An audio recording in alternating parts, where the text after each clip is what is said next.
5편 1절.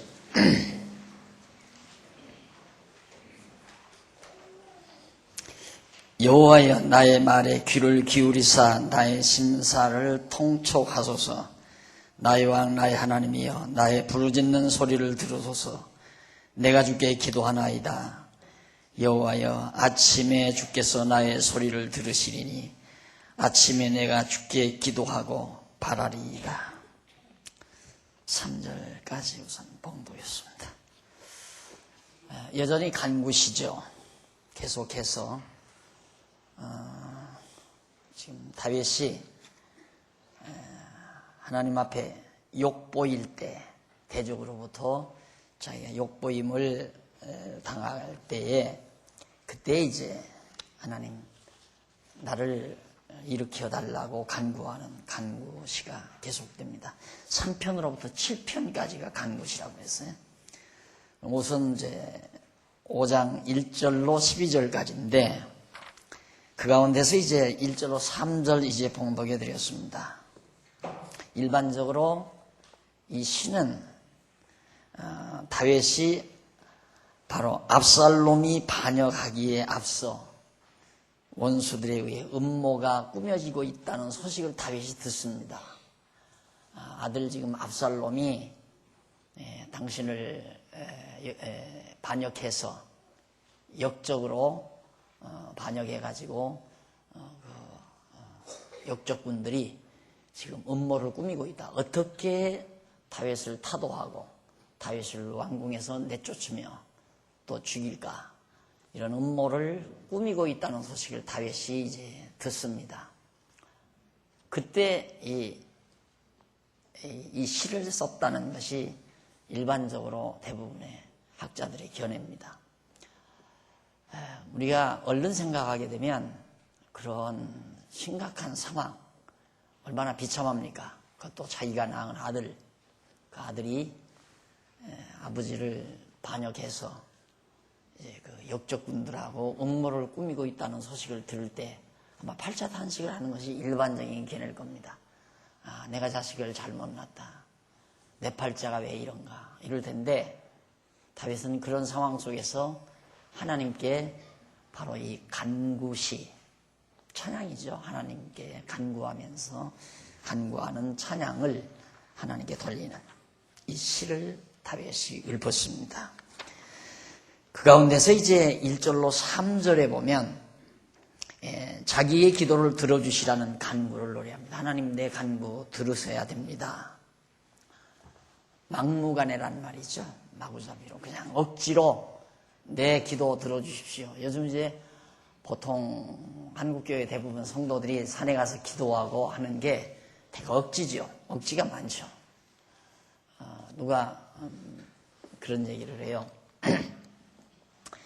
신학도들이 가서 모임을 가졌는데 통성기도를 시키더래요. 그래서 막 울면서 막 벌벌 떨면서 기도를 하는데 무슨 기도인가 하고 가만히 옆에서 들어봤대요. 그랬더니 목회 성공하게 해달라고 그렇게 기도를 하더래요. 목회 성공하게 해달라고. 이제 그게 억지죠. 자기 성공하기 위해서.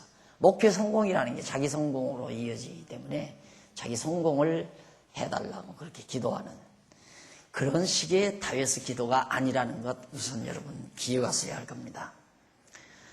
생각해 보십시오. 하나님께서는 이미 다윗으로 하여금 네 왕위가 영원하다고 약속도 하셨는데, 그래서 자기는 생각도 안 했던 왕의 자리에 앉아 있단 말입니다.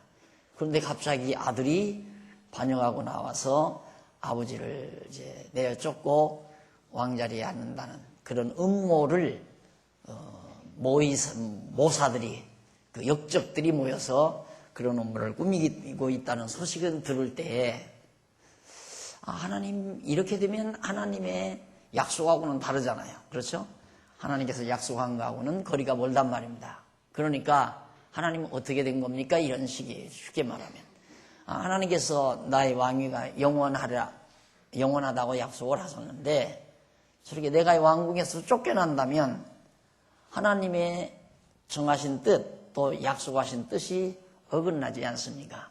이런 심정적 배경에서 이 찬양이 지금 나오는 겁니다. 그러면 거기 보면 다윗이 이렇게 말하죠. 자기 말에 귀를 기울이십시오. 내가 지금 하나님께 말씀드리겠습니다. 귀를 기울이시고 자기의 심사, 마음의 생각이죠. 마음속에 생각하는 말을 통촉하십시오. 오늘도 잠시 모임에서 식사를 하는데 날들 그래요.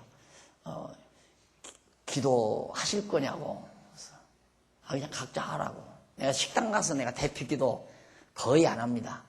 어떻게 특별히 이제 외부에서 손님이 와서 단둘이 조용한 방에 들어가면 뭐 오신 손님에게 기도하시라고 해서 그렇게 기도하는 부분이 있어도 밥상 툭 둘러놓고 막 옆에 사람들 다 있고 그런데 그냥 쉬 있습니다고 그렇게 기도해본 적도 없고 하지도 않거든요. 각자 하시자고 네, 그랬는데 여러분 기도라는 게 꼭 이렇게 입으로 이런다고 해서 기도가 되는 게 아닙니다. 심사.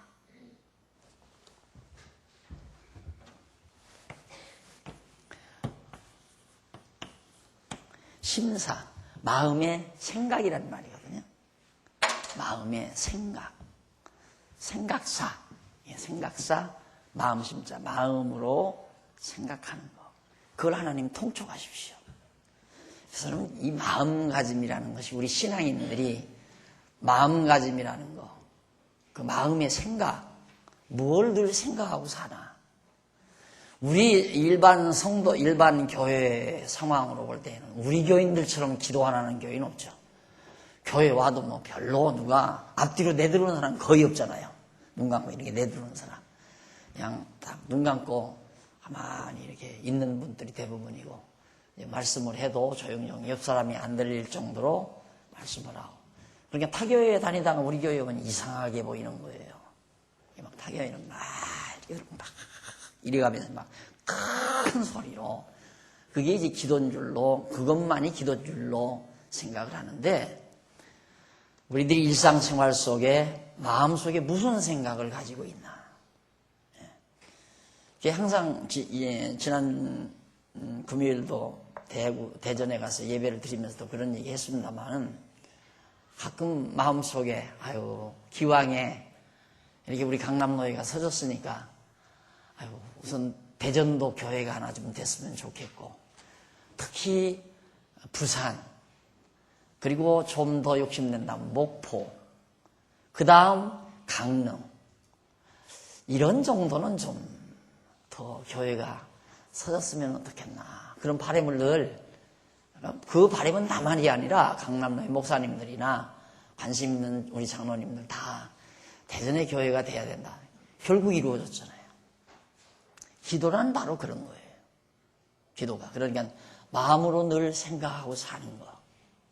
그래서 마음가짐이라는 게 매우 중요합니다. 그런데 마음은 내가 늘 그림을 이렇게 그려드리지만 머리가 있고 심장이 있잖아요. 이렇게. 그런데 이게 머리와 심장이 잘 연결되어 있습니다. 두뇌와 심장이 정확하게 연결이 되어 있어요. 그래서 마음의 생각, 아까도 오전 시간에도 말씀드렸지만 망상이라는 것은 그건 허황된 사람이들 하는 거예요. 망상은 허황된 사람이. 그런데 진지한 생각은 구체적으로 자기가 여기 알고 있는, 여기에서 이제 지식, 명철, 이게 지혜에서 나오잖아요. 지혜에서. 여기서 이제 가치 판단. 무엇이 가치로운 건가? 우리가 이제 지식, 하나님 아는 지식, 여호와를 아는 지식을 가지고, 그래서 이제 지혜를 얻게 되면 그 지식들에 의해서 명철해지죠, 사람이. 이 명철에 의해서 올바른 가치 판단을 해요. 가치 판단을 하게 되면 여기서 이제 좋다, 나쁘다, 이런 판단이 나오죠. 좋다, 나쁘다. 그러니까 이게죠. 선악 판단. 가치 판단이 서지면 누구든지 좋은 걸 생각하잖아요. 나쁜 걸 생각하는 게 아니라 이게 좋다, 이게 나쁘다. 그러면 좋은 건 항상 생각하게 돼 있어요. 그 생각 자체가 기도라 그 말입니다. 그게 바로 심사죠. 그래서 그 사람은 늘 무엇을 생각하고 사는가, 그거에 의해서 그 사람의 바로 존가가, 존재의 가치가 정해지는 거죠. 그 사람의 가치가 정해진다 이 말입니다. 키가 몇 사이즈고 허리둘레가 얼마고 어깨 넓이가 어느 정도고 또 그 사람이 가지고 있는 기능은 뭐고 그거에 의해서 인간의 가치평가, 그건 장사세계, 상업세계나 어떤 기업세계에서는 그 사람이 가지고 있는 기능이라든가 재간 이런 거에 의해서 가치 판단이 되지겠죠. 그러나 인간이라는, 순수 인간이라는 가치 판단은 절에서 나오는 거거든요. 그래서 이제 그 가치에 의해서 그 사람의 존가, 존재의 가치가 정해지고 거기에서 이제 존재의 의미도 깊어지고 이제 그런 거랍니다. 다윗은 지금 내가 늘 생각하고 있습니다. 마음에 생각하는 말을 통촉하시옵소서. 통찰해서 보시라 이 말입니다. 이렇게 좀 보시옵소서. 그래서 그 심사라고 하는 그런 말, 우리말로는 이제 심사라고 번역을 했는데, 뭐, 중얼거림, 묵상이란 그런 뜻이, 묵상. 늘, 묵상이란, 이렇게 눈 감고도 할 수 있지만 늘 묵묵히 생각하는 거 아니에요, 묵상이라는 것이. 묵상이라는 말이나 심사라는 말이나 같은 얘기예요. 마음으로 생각한다. 그래서 악한 생각하면 악한 행동이 나오고, 아름다운 생각을 하면 아름다운 행동이 나오게끔 돼 있어요. 또 좋은 생각하면 좋은 행동을 하게 돼 있고. 그러니까 맨날 생활 속에서 술 생각만 하면 그 사람은 늘 술 먹고 살아야 돼요. 늘 술 먹고 술 생각만 나니까. 또 살아가면서 돈 벌 생각만 하면 늘 돈 벌 궁리만 하는 거예요. 돈 생각만 다 하는 거고. 아름다운 생각하게 되면 아름다운 행동을 하게 돼 있고요. 그래서 생각이란 참으로 중요한 겁니다. 근데 그 생각이 뭐가 지배하는가? 이게 지배한다 이거죠. 머리가 지배한다. 그래서 항상 우리가 좋은 정보, 아름다운 정보, 참 진리에 대한 바른 정보를 두뇌에 늘 가지고 있다고 하는 것은 마음을 늘 좋은 아름다운 생각을 하게끔 만들어주고, 그 아름다운 생각은 나로 하여금 아름다운 행동을 할 수 있도록, 그 아름다운 행동에서 훨씬 더 삶의 진지한 보람을 느끼게 되는 거고요. 이것이 이제 우리 인간의 모습인 겁니다. 근데 다윗은 지금 자기가 그렇게 묵상하고 있는 것, 하나님, 내가 지금 말하고 있는 것이나 마음으로 생각하는 것을 하나님 날 살펴서 바라보십시오. 이런 뜻이에요. 그러면서 다윗은 나의 왕, 나의 하나님이여 라고 하죠. 나의 왕, 나의 하나님이여. 그래서 나의 왕이란 말은 자기가 왕 아니 사실은 다윗이 왕이거든요. 그런데 자기가 실제로 왕이면서도 다윗은 하나님을 자기의 왕이라고 해요. 그의 생각 자체가 그만큼 다르잖아요. 우리 인간이 내가 왕이다 하면 내가 왕이다 그러지, 자기가 하나님의 백성으로서의 자리를 찾는다는 건 하나님을 알지 못하면 불가능한 겁니다. 다윗은 실상 백성들로부터 왕의 자리에 앉아 있지만은 항상 자기는 하나님의 백성으로의 자리매김을 하고 살았다. 이것이 다윗의 삶의 모습이었습니다. 그래서 나의 왕, 나의 하나님이여 라고 부르면서 자기의 부르짖는 소리를 들으라고 그렇게 간구를 하죠. 그러면서 자기가 주께 기도한다고 그렇게 노래를 했는데, 자기가 이스라엘의 왕이었지만 하나님은 자기의 왕으로 섬겼다는 사실입니다. 그리고 다윗은 그 다음에 보면 여호와를 불러서 여호와여 하고 여호와를 불러서 하는 말이, 아침에 주께서 나의 소리를 들으실 것이므로 아침에 자기가 주께 기도하고 바라겠다고 노래를 했습니다. 그래서 아침이라는 말을 쓰죠. 아침 또는 새벽. 새벽에 하나님께서 나를 일으키시리이다. 또 하나는 새벽에 내 기도를 들으시리이다. 아침에 들으시리이다. 같은 얘기인데, 같은 의미인데, 이걸 이제 근거로 해서 원래 서양에서 이제 선교사들이 와가지고는 이거 없었어요. 새벽 기도라는 건 없었어요. 원래 또 우리 예배 모범에도 새벽 기도라는 그 제도가 없어요. 다만 주일 낮 예배 그리고 주일 오후 찬양 예배 3일 기도회. 이게 3일 날 수요일 날은 잠시 모여서 기도회를 갖는 거고, 그다음 오후에는 찬양 예배 드리는 거고 주일날. 그리고 주일날 오전에는 이제 예배로 그렇게 예배 모범이 정해져서 정규적인 법적인 우리 교회, 우리 장로교 또 교회의 예배 모범, 헌법의 예배 모범에 의한 공식적인 모임은 일주일에 3번입니다. 그런데 이제 한국에 선교가 돼가지고 한국의 목사님들이 옛날 왜 기독교가 들어오기 전에 아침에 일찍 일어나서 장독대 옆에다가 냉수도 놓고 물도 놓고 비는 그런 전통적인 무속이 있었잖아요. 무속신앙.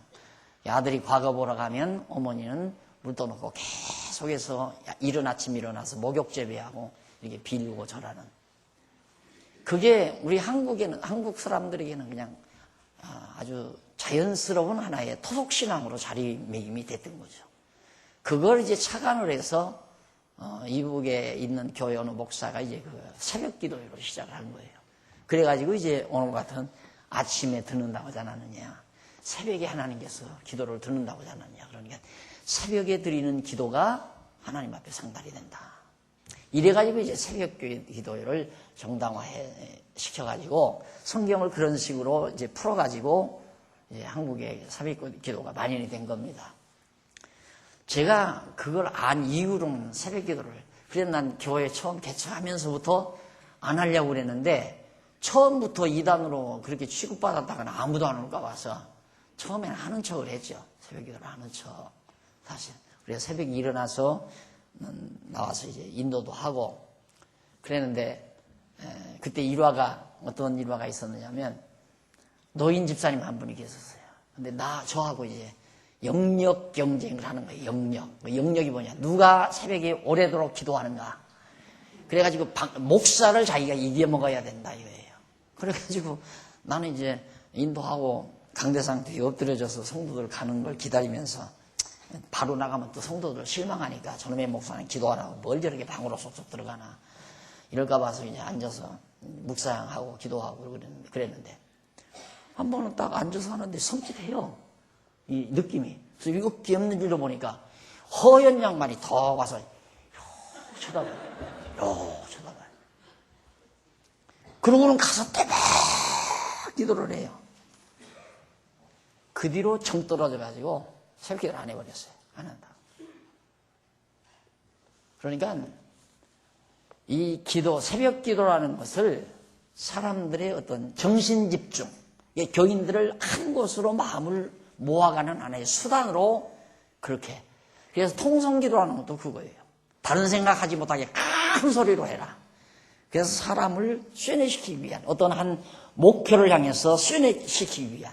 예를 들면 우리 정말 잔디광장 만듭시다. 그러면 성도들이 마음이 다 글로 모아야 되잖아요. 이제 하나님께 잔디광장 주시라고 기도하십시다 하고 막 큰 소리로 기도하라고 그래요. 그럼 큰 소리를 하다 보면 다른 생각 안 하고 글로는 몰입이 돼요, 사람. 그게 최면 거는 거예요, 그게. 정신적으로 최면을 거는 행위. 이것도 들으면 저 목사님들 열날 얘기다, 지금. 이 통성기도 안 하는 교회가 거의 없잖아요. 그런데 여러분, 이렇게 정신이 그런다고 하는 것은 자기 정신세계가 빈약하다는 얘기예요. 그런데 몰입이 되는 것은. 그러니까 절대 사람이 최면에 걸리면 안 돼요. 온당한 올바른 정보에 의해서, 바른 진리 정보에 의해서 바른 판별력, 명철, 바르게 판별할 수 있어야죠. 바른 판별력에 의해서 자기 인격이 묻어있는 생각과 행동, 그것이 자기예요. 그러니까 우리 교회 같은 건 그거 없잖아요. 뭐 성도들을 막 마음으로 막 억지로 모이게 하거나 그거 없잖아요. 계속 가르치기만 하잖아요. 그래서 여러분 스스로가 판단하고 결정하도록 그렇게 딱 와주는. 그래서 지금 현재 이제 제 생각은 그런 것도 있어요. 저 잔디를 저렇게 심어 놨는데, 이제 저 잔디가 이제 자라기에 앞서 자라는 게 뭐냐면 자풀이에요. 언제나 못된 건 먼저 설치되거든요. 풀도. 자풀이 나면 저거 보기 싫잖아요. 그래서 저걸 우리 관리위원회라든가 어디서 이렇게 딱 정해서 뭐 지역으로 배분을 하든가, 안 그러면 각 속피로 배분을 하든가, 이거 하시오. 그렇게 해도 되겠죠. 그러나 제 욕심 같아서는 그럴 게 아니라, 각 속회, 여전도면 여전도연합회, 남전도면 남전도회 총연합회에서 그런 의견을 내가지고 스스로 연합회로 또 연합회 의견 모으고, 그리고 이제 속회 의견 모아서 우리가 관리하는 게, 우리 전도회 회원들이 관리하는 게 어떠냐, 이렇게 해서 스스로 결정해가지고 어느 쪽은 어느 속회가, 어느 쪽은 어느 속회가 이렇게 자발적으로 나오는 거. 그건 언제 그렇게 나오는가? 이건 우리가 가꾸고 우리가 가꾸어야 될 우리들의 만남의 터전, 그리고 우리 자녀들이 뛰어놀 수 있는 그런 터전, 이런 철저한 생각을 가지고 있을 때 그런 자연스러운 생각이 나오거든요. 그런데 그게 아니라 어디 유원지에 가서 놀듯이 남들이 다 갖고 놓고 입장료 받아가지고 들여보냈을 때 거기 가서 그냥 하루 뭐 뭉개지든 말든 자풀이 났든 말든 하루 놀다 오는 식의 생각을 우리 성도님들이 가지고 있다면 그렇게 안 되죠. 귀찮고 그런 건 다 귀찮고 그런 일을 우리가 왜 해? 아마 그런 사람도 있을 거예요. 그렇게 하자면 그런 일을 왜 우리가 해? 주일날 쉬러 왔는데 누가 그런 일을 하러 왔나? 그런 사람도 있을 수 있을 거예요. 그러니까 예를 들면 그렇다 이거예요. 내가 완전히 바른 정보에 의해서, 내 스스로 아는 정보에 의해서 바른 판별력을 내려서 우리가 어떻게 하자, 하고 싶다, 해야 된다, 이런 의지들이 나와야 자기 인격이란 말입니다. 어떤 쇠뇌시키는 대중 심리몰이의 희생양이 되는 게 아니고, 이게 통성기도라는 게 바로 그런 거란 말입니다. 사람의 마음을 갖다가 막 선동해가지고 끌고 가는, 공산당 선동하듯이. 그건 무식한 사람들에게, 또 의지력이 없는 사람들, 의지력이란 자기 자신의 인격적 소양이 부족하다는 이 의지력이 없다는 말은, 그런 사람들에게는 그게 미기한 시대에는 가능하지만 지금처럼 이렇게 밝은 시대에 그런데 휩싸인다는 것은 자기 인격을 매도하는 행위가 되는 거거든요.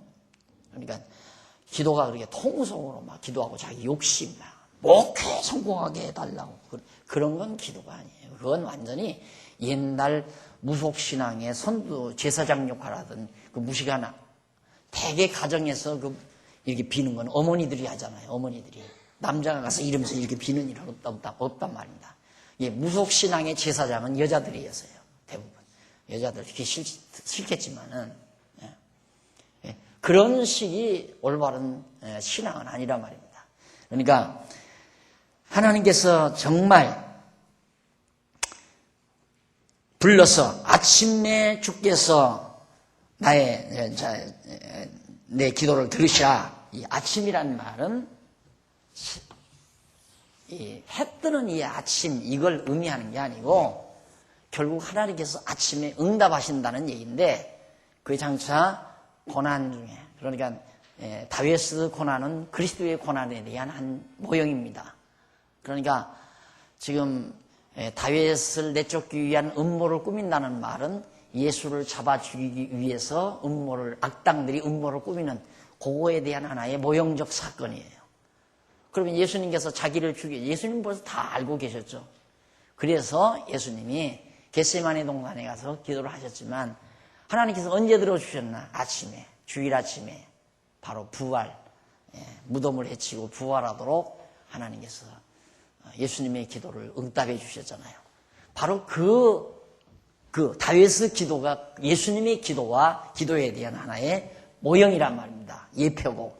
그러니까 여기서 아침이라는 말은 그리스도의 부활의 의미를 담고 있는 그런 시간적 용어입니다.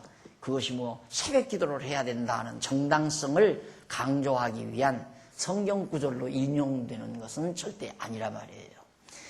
그래서 물론 새벽에 일어나서 기도해도 좋죠. 조용한 때에 기도해도 좋지만 저 성경 구절을 그런 방법으로 인용해서는 안 된다는 얘기예요.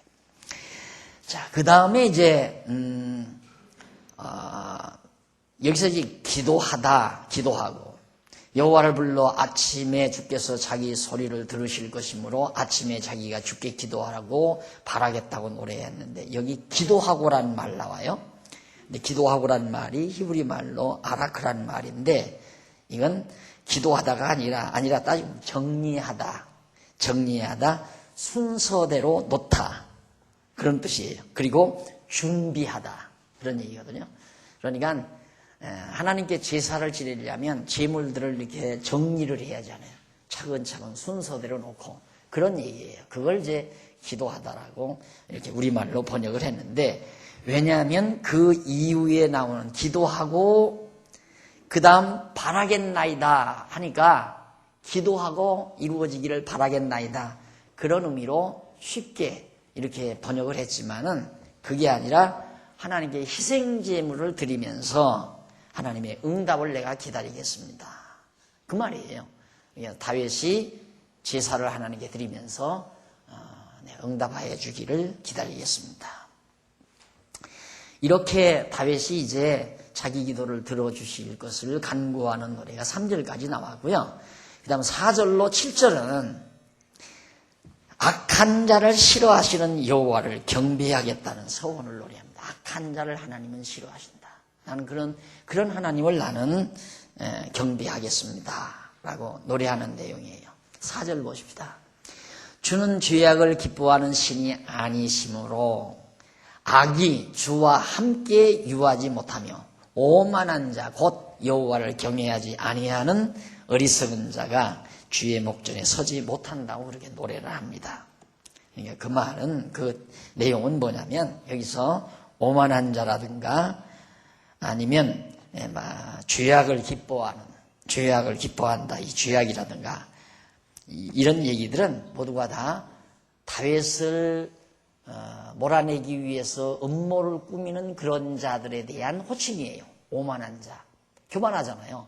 하나님께서 세우신 자를 자기들이 몰아내려고 하는 게 얼마나 오만방자한 사람들입니까? 감히. 하나님이 세운 다윗을 어디 감히 자기가 몰아내려고 생각하느냐 이거예요. 그래서 그 오만한 자.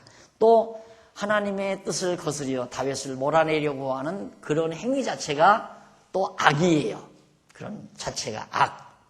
근데 여러분들이 항상 명심하실 일은 이 선악의 문제를 따질 때 큰 얻어 걸리는 부분이 뭐냐면 여기서 선, 악이죠. 선과 악. 근데 선과 악이 하나님께 다 있어요. 그러면 다시 말해서 여기서 예수와 악당, 예수를 잡아 죽인 악당. 네, 예수님은 여기 있고 악당은 하나님 영역 밖에 있는 게 아니에요. 하나님께서 이 악당들을 시켜서 예수님을 십자가에 못 박게 하시죠. 하나님께서 가룟 유다를 시켜서 왜? 하나님의 영역 안에 있으니까 가룟 유다도 하나님의 지배 영역 안에 있단 말입니다.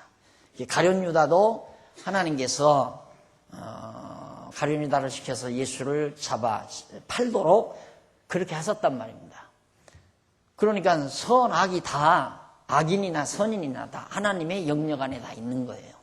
여기도 다윗을 내쫓으려는 그런 음모꾼들이나 압살롬을 비롯한 음모꾼들이나 다윗이나 다 하나님이 주관하는 거예요. 또 이스라엘 택한 백성이나 이방 민족이나 다 하나님의 통치 아래 있는 거고 그 이사야서 우리 수요일 날 공부합니다마는 이사야서도 보면 유대인들 예루살렘과 유대인들을 하나님이 보호하시는데 잘못해가지고 유대인들이 잘못하니까 이방인들을 들어서 때려요. 사정없이 유다 백성들을 사로잡아가고 예루살렘 성을 헐어버리고 이방 민족들이 바빌론 세력이 와가지고 그래놓고는 나중에 하나님께서 뭐라면 이방 민족들을 또 하나님이 진노시키겠다, 진멸하겠다. 그러니까 어떤 얘기가 되냐면 우리 인간들의 사고대로 정리를 한다면 하나님께서는 악인들 손을 빌려서 당신이 기뻐하는 택한 백성들을 괴롭히거나 진멸하거나 때리게 만들어 놓으시고 그 다음 이 악인들을 향해서 이방 민족들을 향해서 너들 이놈들아 왜 내가 사랑하는 사람들을 너들이 때렸느냐 하고 이들을 또 때려요. 이건 모순 아니에요? 당신이 그렇게 하도록 해놓고는 왜 이 사람들, 왜 내 백성들 때렸느냐 하고 또 이 사람들을 진멸시킨단 말입니다. 그런데 이 사람들은 속수무책 당하는 거에 말도 못하고 왜 말도 못하고 당하는가? 악인들이니까 여호와 하나님 모르잖아요. 하나님 여호와를 모른단 말입니다. 근데 자기들이 힘있고 자기들이 능력이 있어서 택한 백성을 자기들이 쳐서 이기는 줄 알아요.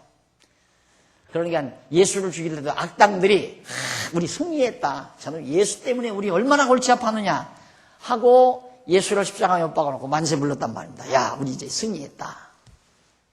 이 사람들은 하나님의 섭리인지 모르니까. 그런데 이들이 망해서요. 망하니까 하나님이 자기들을 멸망시켰다고 생각 안 하는 거예요. 우리가 잘못해서 우리가 어떻게 실수해서 망했다. 이렇게 생각하는 거죠. 하나님께서 멸망시키는 거예요. 이게 하나님의 역사예요. 이 부분을 헷갈리지 마시고 자꾸 이 악한 세력을 하나님의 영역 밖에다 내놓고 생각하면 안 돼요. 하나님이 시켜요. 다 쓴다 이 말이에요. 채찍으로 쓰고 버려요. 몽둥이로 쓰고 버린다 이 말입니다. 네. 하나님의 사랑하는 백성들을 징계하기 위해서 몽둥이 역할을 악역을 맡도록 하나님이 섭리하신다. 여기도 보면 다윗이 하나님은 악을 싫어한다 이 말이죠. 그럼 뭐냐? 다윗 자기를 이제 내쫓으려고 음모를 꾸미는 사람들은 하나님 싫어하는 줄 내가 압니다. 그거 알죠. 그것도 모르겠어요. 다윗이 알죠. 왜? 바른 정보를 가지고 있으니까. 하나님께서는 다윗을 정말 다윗의 위를 영원하게 하고 다윗 왕가가 계속돼서 결국에는 다윗의 자손으로 예수 그리스도가 오도록 이미 하나님께서 정해놓으시고 역사를 펼쳐가기 때문에 다윗은 그걸 안단 말입니다. 자기 왕가를 건드리는 자가 악인이라는 것을. 그러니까 선악이라는 것이 인간을 표준으로 한 인간을 기초로 한 도덕적 판단에 의한 선악이 아니에요. 도덕적인 판단에 의한 선악이 아니고 하나님의 뜻에 의한 판단, 그것이 바로 선악이에요. 이게 선악 판단의 기준이 하나님이지 우리 인간들이 선악 개념을 가지는 것은 도덕률, 그 도덕률에 기초한 선악 판단 아니에요. 도덕률에 저촉되면 악한 거고 도덕률에 합치하면 선한 거고 우리 그렇게 생각하고 살잖아요. 그런 식의 가치 판단 개념으로는 성경이 안 보이는 거죠. 항상 성경에서 말하는 선악이란 하나님을 기준으로 한 판단, 가치 판단, 그것이 선악이라는 거 기억하시면 됩니다. 그러니까 다윗이 하나님은 악인을 싫어합니다. 그런 얘기예요. 그래서 죄악을 기뻐하는 신이 아니시므로 악이 주와 함께 유하지 못하며 오만한 자 곧 여호와를 경외치 아니하는 자, 오만한 자, 즉 다윗을 내쫓으려는 자. 그 사람들은 주의 목전에 하나님 앞에 결국 이런 사람들은 다 멸망당하고 말아요. 하나님 앞에 하나님 안에서 살 수가 없는 자들이에요. 다 멸망시켜버리는 거예요. 다윗이 그렇게 기도를 합니다. 그리고 주는 모든 행악자를 미워하시며 여기서 행악이라는 것도 하나님의 정하신 왕가를 멸하려는가 그 행악이에요. 아주 고약스러운 행악. 미워하시며 거짓말하는 자를 멸하실 뿐만 아니라 여호와께서는 피 흘리기를 즐기시고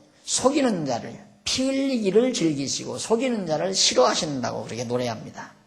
여기서 오만한 자, 행악자, 거짓말하는 자 또는 피 흘리기를 즐기고 속이는 자, 이가 모두가 다 다윗을 대적하는 무리들에 대한 지칭입니다.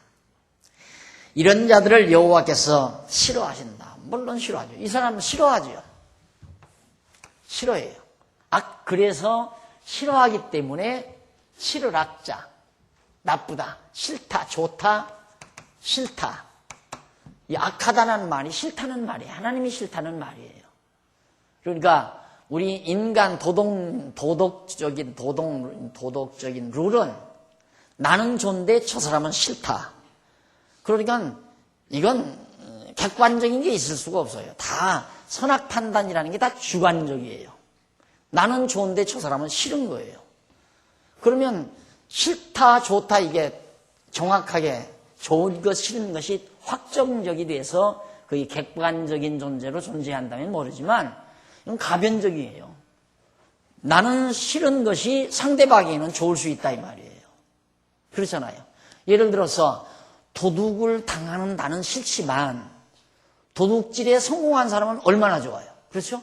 그 사람은 와 성공이다 한다 이 말이에요. 은행 털고 나서 안 붙들렸다 이거예요. 안 붙들리고 그 돈 고스란히 멋있게 쓰고 있고 그 돈으로 치부하고 사업 벌려서 잘 되고 있어요. 와! 그 사람이 이런 거 선한 거예요. 좋은 거라 이 말입니다. 그러나 도둑 맞은 사람은 싫은 거죠. 이게 좋다 싫다라고 하는 것이 절대 너도 좋고 나도 좋은 건 없어요. 세상에서 너도 좋고 나도 좋은 것이 다 같이 좋은 건 없다 이 말입니다. 일반적으로 인간을 기준으로 한다면. 그래서 도덕이라는 게 얼마나 허울 좋은 건가, 그것이 얼마나 가상적인 건가라는 것을 알 수가 있죠. 자, 그 다음에 이제 그러나 오직 다윗 스스로는 주의 풍성한 인자를 힘입어 주의 집 곧 시온성에 있는 여호와의 장막에 들어가 주를 경외함으로 성전 곧 여호와의 이름을 두신 곳을 말합니다. 지성소를 향하여 경배한다고 노래합니다. 그러니까 다시 말하면 다윗의 대적자들은 여호와께서 싫어하기 때문에 여호와의 이름을 두신 지성소를 향해 내가 경배할 수 없다 이 말이에요. 그래요. 이 사람들은 음모를 꾸미는 다윗의 반역자들은 하나님 앞에 기도할 수 없다. 그러나 나는 다윗 스스로 자기는 하나님 앞에 이렇게 기도할 수 있습니다. 그런 뜻으로 그렇게 노래를 불렀습니다. 자, 그 다음 이제 8절로 10절 넘어가면요. 거기 보면 다윗이 자기는 인도해 주시고 대적은 쫓아내시라고 강구를 하죠. 얼마나 이기적인 기도예요. 나는 하나님 인도해달라. 무엇대로 하나님의 정하신 뜻대로 나를 인도해 주시고 이 인간들은 다 쫓아내버리십시오. 어떻게 하나님을 믿는 자가 그렇게 무자비하게 기도할 수 있겠는가? 아니, 무자비하게. 그게 하나님의 뜻이니까. 이들은 쫓아내고 다윗은 정하신 뜻대로 인도해 가는 것이 하나님의 정하신 뜻이에요. 그래서 그렇게 기도하는 거지. 내가 인간적인 생각으로 하나님 아버지 내가 경영하는 사업은 잘 되고 우리 사업 반대하는 저 인간의 사업은 망하게 해 주십시오. 내가 어린 시절 기도할 때 우리 눈에는 비가 퐁당 오고 안 믿는 이제 쟤네들의 눈에는 피 한 방울도 오지 말게 해달라고. 저녁에 잠자기 전에 이부자리 밑에서 그렇게 기도하고 아침에 학교 가려고 책보따리 들고 나가면 그냥 여전히 우리 눈에도 메마르고 나를 예수 믿는다고 비난하는 애들의 눈도 다 메마르고. 왜? 그건 인간 중심의 기도, 내 욕심대로 내 소원, 내 욕망을 이루어달라고 한 기도였기 때문이죠. 그러나 다윗이 지금 나는 인도해 주시고 저들은 내쫓아버리십시오 라고 기도한 건 이게 정하신 뜻이에요. 하나님의 정하신 뜻. 그렇기 때문에 내가 했던 기도와 같은 성질의 것으로 이해해서는 안 된단 말이에요. 전혀 달라요. 그래서 거듭 늘 강조하지만 기도는 하나님의 약속을 구하는 거다. 하나님의 뜻을 구하는 것이 기독교가 가리키는 올바른 기도다. 그런 얘기입니다. 그래서 다윗은 언약대로 주신 여호와를 불러서 자기 원수들을 인하여 주의 의로 자기를 인도하시고 주의 길을 자기 목전에서 주의 길을 자기 목전에서 곧게 하시라는 그런 간구.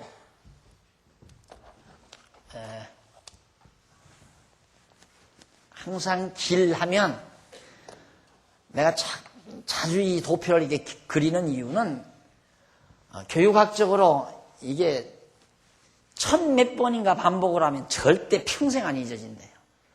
근데 이 그림은 여러분 이제 뭐 딱 분필 들고 선 그어만 하면 또 저 그림 그리겠구나. 잊지 마시라고 그러는 거예요. 이것이 하나님의 정하신 길이에요. 다윗이 가야 될 길. 이것은 다윗을 떠나서 빗나가는 길. 그러니까 나를 바른 길로 인도하시옵소서 하는 말, 하나님께서 정하신 그 길로 곧게, 곧장 갈 수 있게. 그래서 성경에 보면 길,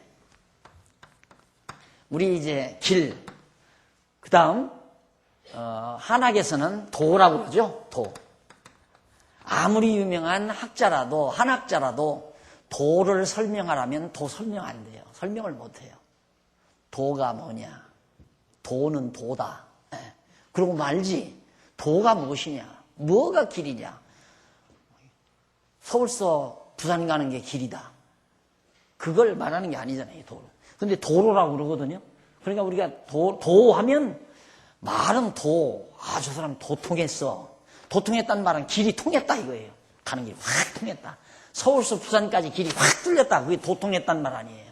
그런데 사상적으로, 정신적으로 도통했다라는 말이 그럼 뭐냐? 꿰뚫었다는 얘기거든요. 뭔가 꿰뚫었다. 그런데 우리는 도통하는 거 간단해요. 여기서 여기 가면 도통이에요. 그러니까 다윗으로부터 우선, 다윗에서 그리스도. 이게 도통한 거예요. 알죠? 이게 도통한 거란 말이에요. 길. 그러니까 길, 도. 그 다음 이거의 바로 그럼 뭐냐? 뜻. 누구의 뜻? 하나님의 뜻. 하나님의 뜻이 길이고 그것이 도다. 그 말이에요. 그러니까 하나님의 뜻을 알면 도가 통한 거예요. 도통한 거라 이 말입니다. 그러니까 아무리 깊은 한학자라도 도를 설명을 못 하잖아요. 도가 뭔가. 그래서 다윗이 나의 길로 곧게 인도하소서이며 곧게. 여기서 삐뚤어지면 안 되지 않습니까? 이 말이죠. 곧게 정하신 그 길대로 곧게. 그러니까 곧게 인도하려면 나는 좋은 곧은 길로 인도하시고 나를 대적하는 저 악당들은 내쫓아 버리십시오.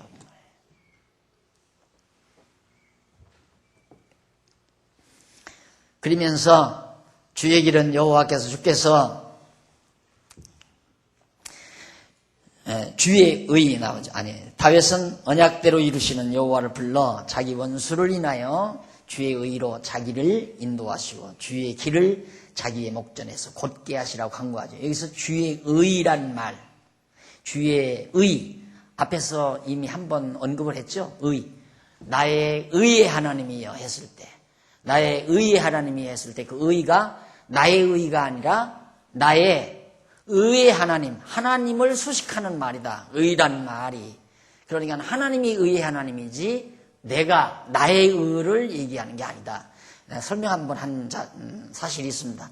거기를 여러분들이 생각하시면 주의 의가 뭘 뜻하는 거 이거죠. 어느 것이 옳은 것이냐? 옳은 게 없잖아요. 여러분 요즘 그 토론에 나오면 이 사람 말만 들으면 이 사람 말이 옳은 것 같아요. 또 상대방 말만 들으면 상대방이 또 옳은 것 같아요. 옳은 게 없어요. 그래서 타협하라는 얘기입니다. 세상에서 타협해라. 왜? 이것도 아니고 이것이다라고 할 수 있는 게 없으니까. 내 입장에서 보면 이게 옳고 저 입장에서 보면 저게 옳다 이거예요.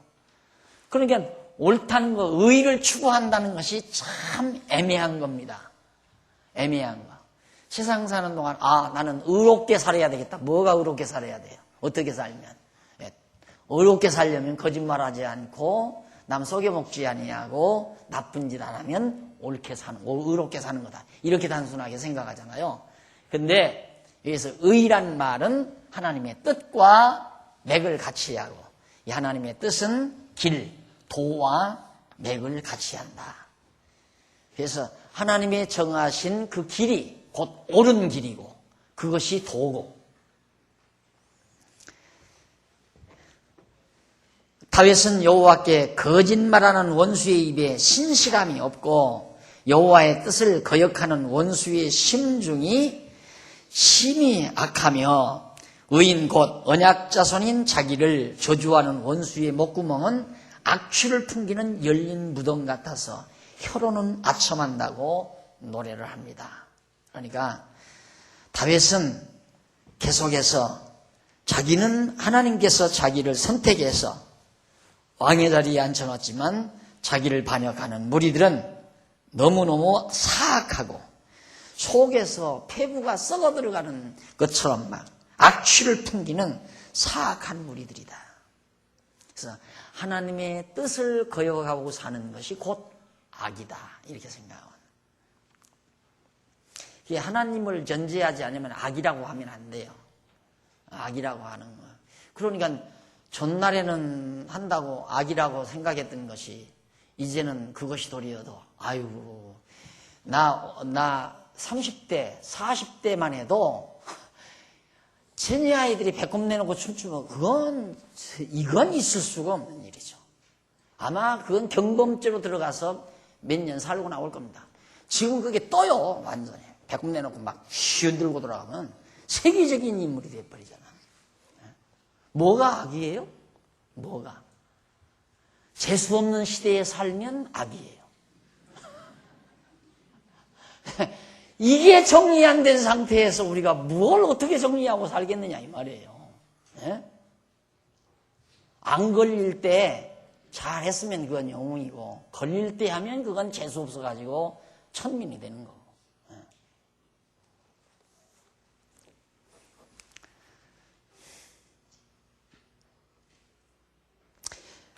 그래서 원수를 정죄하소서 자기 꾀에 빠지게 하시고 그 많은 허물로 인해서 원수를 쫓아내시라는 그런 강구를 다윗이 하게 됩니다. 원수로 자기 꾀에 빠지게 해달라. 원수들로 하여금 자기들이 만든 그 함정에 빠지게 해달라. 가룟유다 보십시오. 아주 가서 예수님 떠나가가지고 예수님 계신데 물러나가가지고 가서 악당들하고 교제를 합니다. 교섭을 해가지고 야 은 30개 달라. 그러면 내가 잡아주마. 은 30개 받았어요. 지금 자기 교회에 빠져들어가는 거예요. 아니나 다를까? 나중에는 은 30 제사장들에게 내 던져놓고 자결해버리잖아요. 스스로 자결해버리잖아요. 자기 교회에 빠지는 거예요. 여러분, 그래서 성경은 악인의 형통을 부러워하지 말라고 가르치는 이유가 은 30 받을 때야, 이야, 떼부자 됐다. 사람 한 번 소개해주고 은 30을 받았으니까 떼부자 된 거 아니에요? 잘 된 거죠? 그게 악인의 형통이에요. 왜 부러워오지 말아야 되나? 조금 이따 자결하니까. 순간의 형통으로 어리석게 만족해야 하면 미련한 자입니다. 미련한 자. 반대로 순간의 고통을 가지고 좌절하는 건 역시 미련한 자예요. 지혜로운 자는 순간의 고통에 의해서 좌절하지 않습니다. 내가 경영하던 사업이 하루아침에 박살나도 순간의 고통이죠. 좌절하지 않아요. 무너뜨리신 자가 하나님이시라면 하나님은 다시 일으키신다는 소망을 가지고 살지, 순간에 그런 하루아침에 완전히 박살났다 해서 절망하고 좌절하고 주저앉아 정말 대성통곡하고 그러지 않는다 이 말이에요. 그러니까 악인의 순간의 형통, 그것은 자기 꾀에 빠지는 한 과정일 뿐이다. 자, 그리고 원수가 주를 배역하기 때문이라고 노래를 하면서 이제 다윗이 그렇게 했는데 여기서 다윗이 이런 기도를 드린 건 거듭 얘기지만 여호와, 언약대로 이루시는 여호와라고 하는 그 하나님에게 근거를 두고 하는 거예요. 그러니까 다윗의 모든 기도는, 시편의 모든 기도는 언약대로 이루신다는 여호와의 이름에 근거를 두고 나오는 찬양들입니다. 그래서 이게 성시예요. 여호와, 언약대로 이루시는 여호와 하나님의 이름에 근거를 두고 부르는 찬양이기 때문에 기도도 그렇고 간구도 그렇고 찬양도 그렇고 모두가 다 여호와의 이름에 근거 두고 나오는 내용들이에요.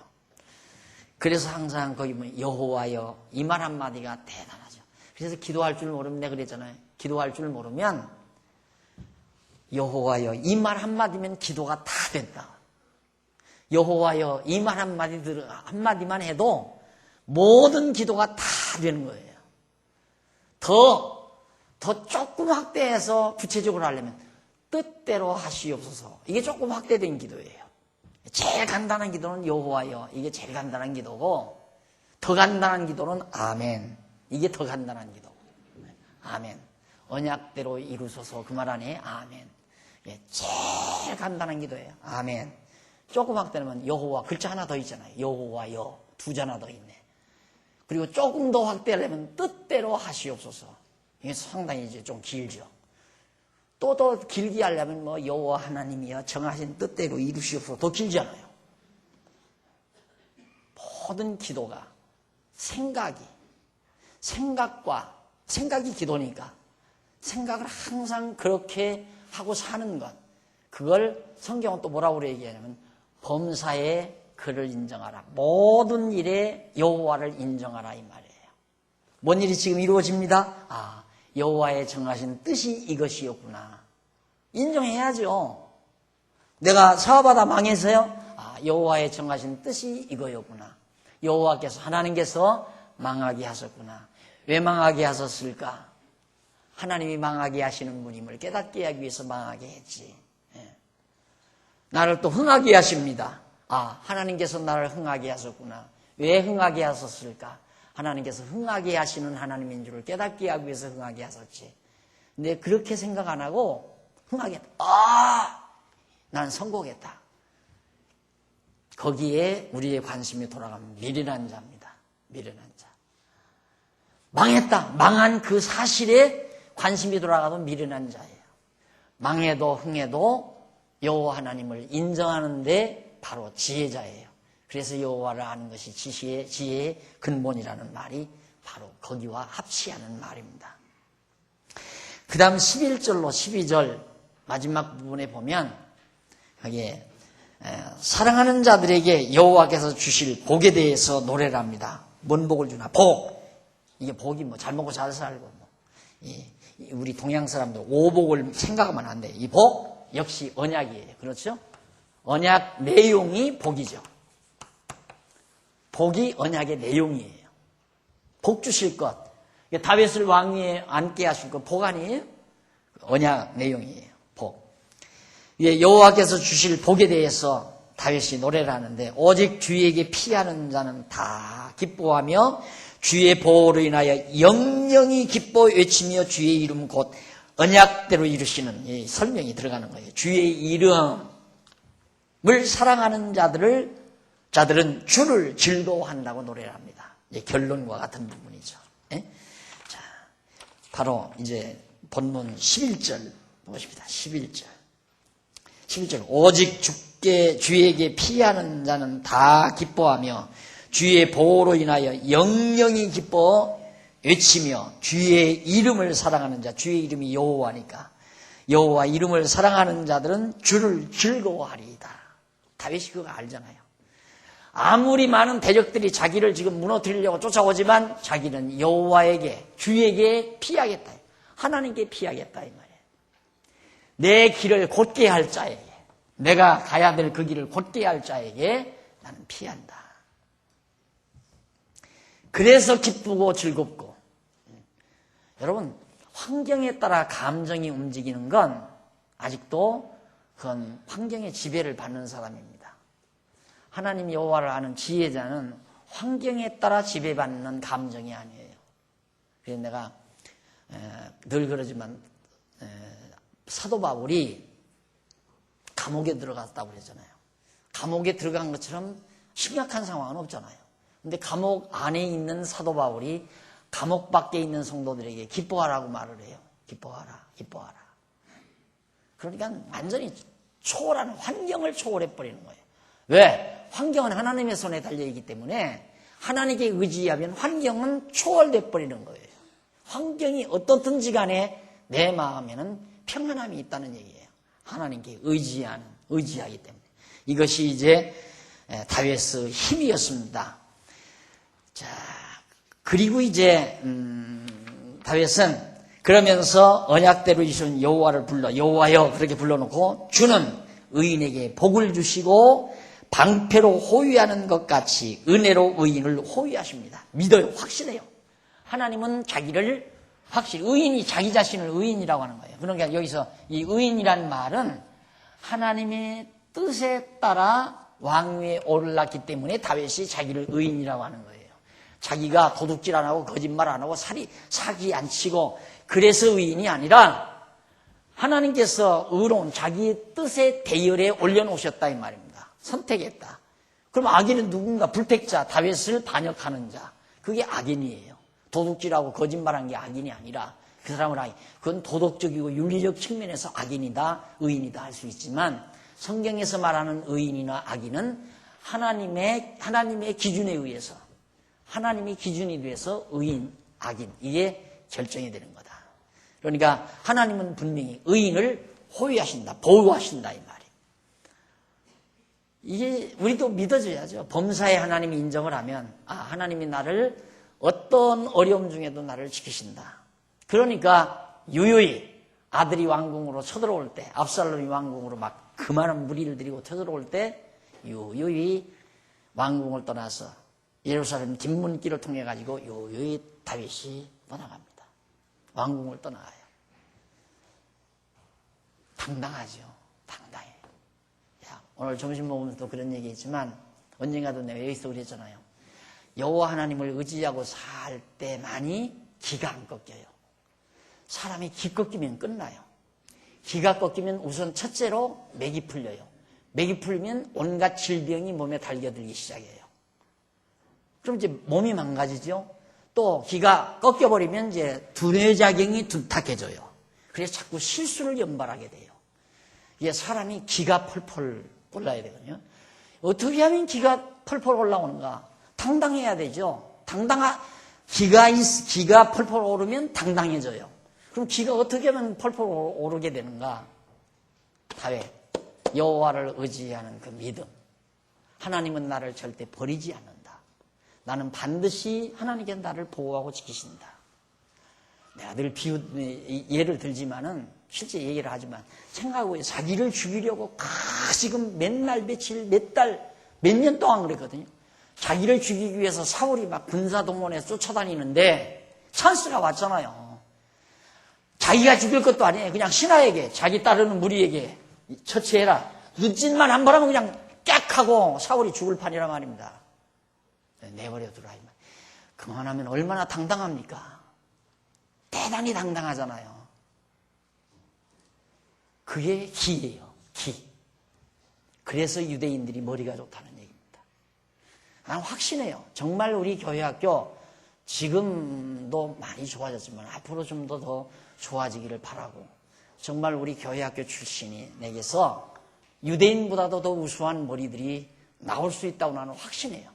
그것이 우리 교회학교에 뭐 꼭 그런 인물 나오는 건 틀림없는 거지만 그게 목적은 궁극적인 목적은 아니에요. 과정적으로 맺어지는 과정적 결실이죠. 틀림없어요. 이건. 아이들 보세요. 선생님이 인정해주면 성적 올라요. 선생님이 미움받으면 성적 내려앉아요. 당장 내려앉아요. 나는 그걸 경험을 했어요. 제가 초등학교 다닐 때 계속 수석을 했거든요. 계속. 근데 딱 6학년 딱 가니까 별반을 조직하더라고요. 별반. 중학교 갈 놈 따로 놓고 공부를 시키는데 날들어 자꾸 들으라는 거예요. 근데 돈을 갖고 라는 거예요. 돈. 그러니 아버지가 6.25 때 다 당하고 내정 때 다 당하고 해서 아주 어려웠잖아요. 형제는 많은데 아버지 혼자 벌어가지고 다 자녀들 먹여 살리니 자녀들을 길러려니까. 이게 돈이 있어야 들어가죠. 안 들어가니까 그냥 6학년 1학기 때부터 그냥 4등으로 딱 떨어져 버리더라고요. 기가 꺾여가지고. 기가 꺾이면 안 돼요. 근데 기를 살리는 방법은 아니지만 하나님이 살아계신 하나님이 나와. 그래서 오늘 우리 어느 장로님이 얘기를 하시는데 지난번 팔레스타인 사건 나왔을 때 그 PD가 인터뷰를 그 유대인 소녀 아이한테 하는데 한 10살이나 먹었겠더래요. 근데 그 아이에게 인터뷰를 딱 하니까 죽고 사는 건 하나님께 달려있는 신에게 달렸다. 뭐가 두려울 거 있느냐고. 이렇게 막 팔레스타인들이 이런 막 두렵지 않냐고 그렇게 물으니까 죽고 사는 건 신에게 달렸는데, 하나님께, 우리 말이지, 하나님께 달렸는데, 뭐가 두려운 게 있느냐고. 얼마나 당당합니까? 그건 대단한 거예요. 이렇게 정말 다윗이, 그러니까 어린 소년 시절에 왕 됐지만은 왕 돼가지고 사울 옆에 조금 있다가 그렇게 쫓겨다니거든요. 그러니까 젊은 나이에, 어린 나이에 다윗이. 그렇게 나이 많은 때도 아니에요. 그런데도 원수 갚을 찬스가 왔는데도 당당하게 안 죽이고, 그가 죽어야 될 자 같으면 내 손에 죽일 이유가 뭐냐? 하나님이 이방인의 손을 들어서라도 그를 죽일 거니까 가만 놔둬라 이 말이에요. 이것이 다윗의 찬양의 저격입니다. 하나님은 나를 호위하시리이다. 다음 시간 6편 우리 공부하도록 약속하고 오늘 강의 여기서 마무리합니다. 기도하십시다. 자비로우신 아버지 하나님, 은혜와 사랑을 진심으로 감사합니다. 여호와 하나님을 알고 산다는 것이 얼마나 커다란 행복인가를 우리는 점점 더 확실하게 분명하게 깨달아가고 있습니다. 우리 사랑하는 성도들, 세상이 아무리 험악하고 사특하고 악인들이 득세한다 할지라도 부러워하거나 두려워하지 말게 하시고, 살아계신 여호와 하나님이 철저히 나를 보호하시고 지키신다는 확신 속에서 당당하게 세상을 버티며 승리하며 사는 슬기로운 종들 되도록 인도하시고, 어떠한 경지에서라도 여호와 하나님을 찬양하는 것 잊지 않도록 지켜주시옵소서. 예수님 이름으로 기도드립니다. 아멘.